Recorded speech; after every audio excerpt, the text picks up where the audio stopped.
Hi everybody, I'm Amy from the Cauldron, and today I'm going to be dyeing this 10 grams of 70% baby alpaca, 30% silk yarn. Kettle dyeing it, so just plop it in there, and I'm going to be dyeing it Chartreuse, I think it's pronounced.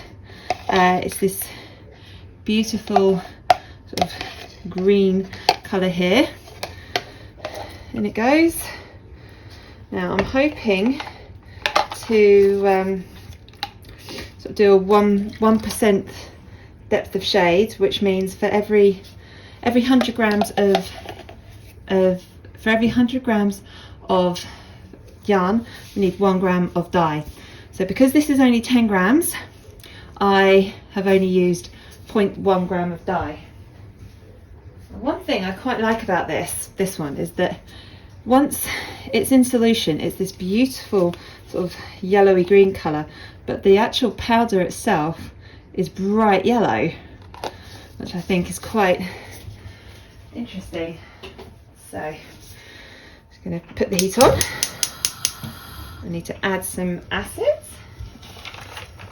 Now all this equipment is dedicated for dyeing.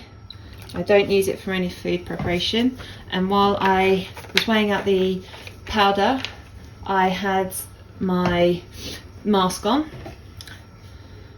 and I've got my gloves because I don't want to dye my skin. So I'm just going to leave this now for 10-15 minutes and see if the yarn has absorbed all the dye. So this has been in for about 20 minutes and the dye bath hasn't cleared, but because this is a fibre reactive dye, I don't know if it necessarily will.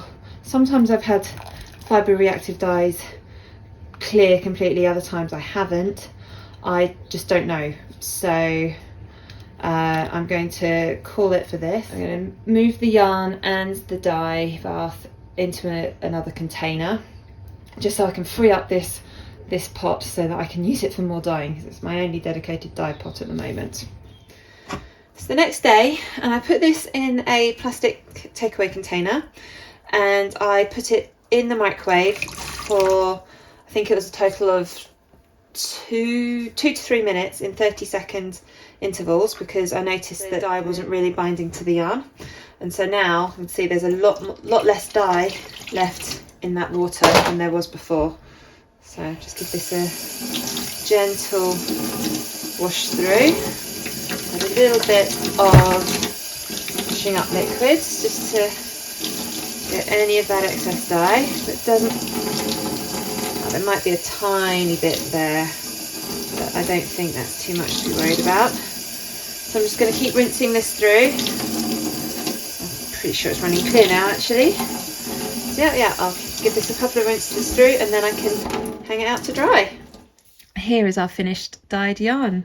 This has been a strange one, the colour. The powder itself, the dye itself looked very yellow, and then when I mixed it up in water, it went quite green, and now it's a sort of like a mucky yellow, I would say.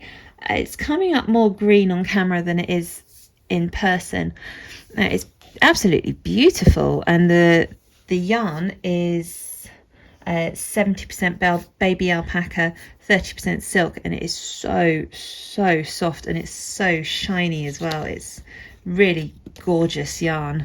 Thank you so much for watching this video. I really hope you enjoyed it. Please click like and subscribe to my YouTube channel. Please leave a comment down below, let me know what you thought of this video. I aim to produce a new dyeing tutorial every Monday, and I like to experiment with different fibre types and dyes and techniques.